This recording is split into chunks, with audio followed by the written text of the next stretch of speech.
Smart et réglo, l'inaptitude au travail. Voilà un sujet important. On va en parler avec Sonia Yangui. Bonjour Sonia. Bonjour. Ça fait longtemps que nous nous sommes vus. Oui. Ravi de vous retrouver. Juriste, experte en droit social chez SVP Information Décisionnelle.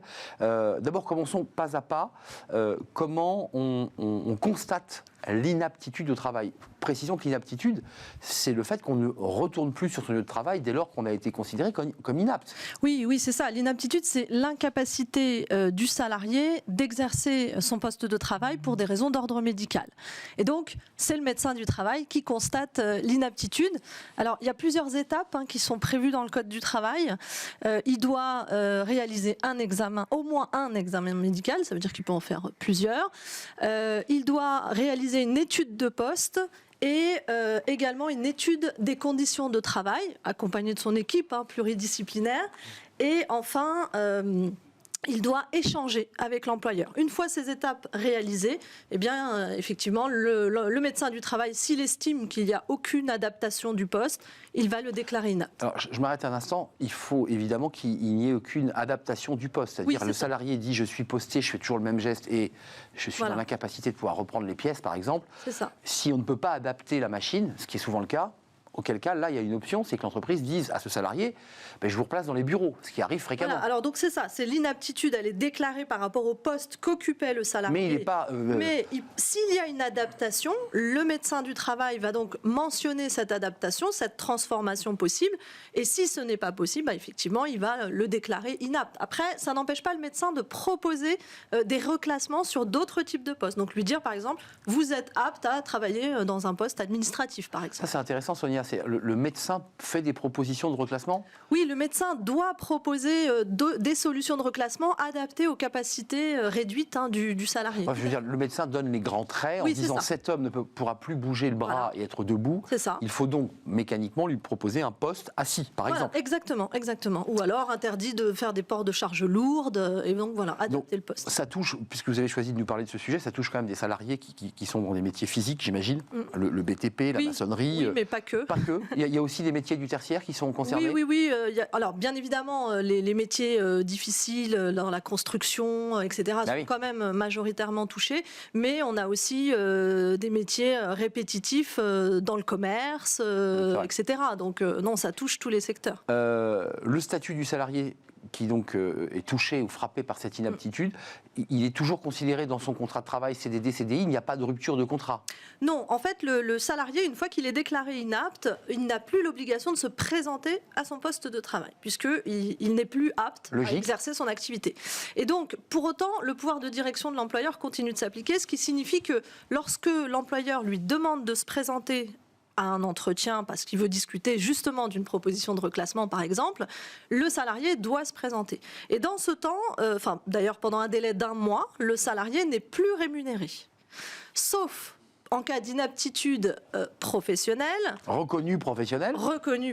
Donc ça veut dire, alors, inaptitude professionnelle... Parce que c'est là où il y a les objets de litige, excusez-moi. Oui, tout à fait. Oui, parce que l'entreprise va dire pas du tout, c'est pas de notre faute. C'est le médecin du travail qui va préciser s'il s'agit d'une inaptitude professionnelle. Et pour autant, c'est pas l'employeur qui va le rémunérer, il va percevoir ce qu'on appelle une indemnité temporaire d'inaptitude. C'est la Sécu ? C'est la Sécurité sociale qui la verse, équivalente aux indemnités journalières de Sécurité sociale. Et comment on le sait ? Eh bien, le médecin du travail remet à l'employeur un formulaire remet au salarié un formulaire qui est envoyé à la Sécurité sociale qui permet de percevoir ses JSS. Donc globalement, il est pris en charge dans ce délai d'un mois. Dans ce délai d'1 mois, ça donne le temps à l'entreprise de rechercher un reclassement. Voilà. Est-ce qu'on peut contester un avis d'inaptitude ? Ça, c'est important. Oui, tout à fait. Alors la contestation se fait devant le Conseil des prud'hommes. Dans les 15 jours qui suivent l'avis médical. Alors, c'est uniquement une contestation sur les éléments de nature médicale. Donc, concrètement, on saisit le Conseil de prud'hommes qui doit se réunir dans une formation dite accélérée. Elle dure quand même quelques mois. Oui, parce que les prud'hommes... Voilà, donc c'est en formation référée. Et en fait, lors de cette audience, on peut demander la désignation d'un médecin expert qui peut donc, parce que ce n'est pas les conseillers prud'hommes qui vont savoir si c'est justifié ou pas. C'est effectivement, ils vont se faire accompagner d'un médecin expert.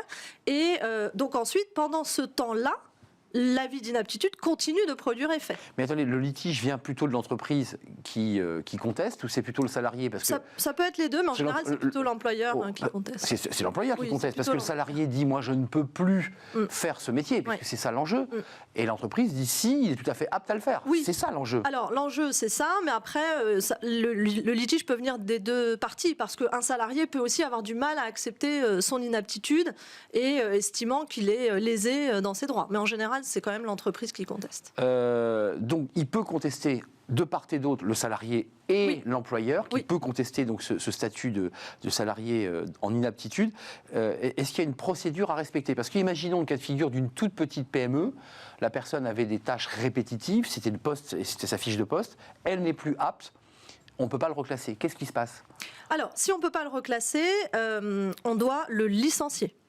On ne peut pas laisser la situation en l'état, parce que à l'issue du délai d'un mois, le fameux délai d'un mois où il n'est plus rémunéré, le salarié, il est soit reclassé, soit licencié. S'il n'est pas reclassé, on doit le licencier. Parce que sinon, il y a reprise du paiement des salaires. Donc si on ne le licencie pas, ou si on prend le temps aussi de rechercher un reclassement, et si on dépasse le délai d'un mois, eh bien, on va reprendre le paiement des salaires. C'est court un mois quand même, hein? C'est court un mois, oui, c'est court. Mais en même temps, ça dépend. Dans les petites structures, ça peut être suffisant. On voit très vite. Voilà. Par contre, dans les grosses structures, un mois, ça peut paraître court, mais bon, on reprend le paiement des salaires, et ensuite, effectivement, on fait une vraie recherche de reclassement. Ça a un impact pour l'entreprise, ce statut de salarié en inaptitude? Comment ça se passe, ça, concrètement? C'est des cas très fréquents que vous avez à traiter? Oui, ça arrive quand même souvent dans les entreprises, parce que l'inaptitude, ça fait partie, je dirais, du quotidien des êtres humains. On est tous, on peut tous être amenés à être, à un moment donné, inapte à son poste de travail.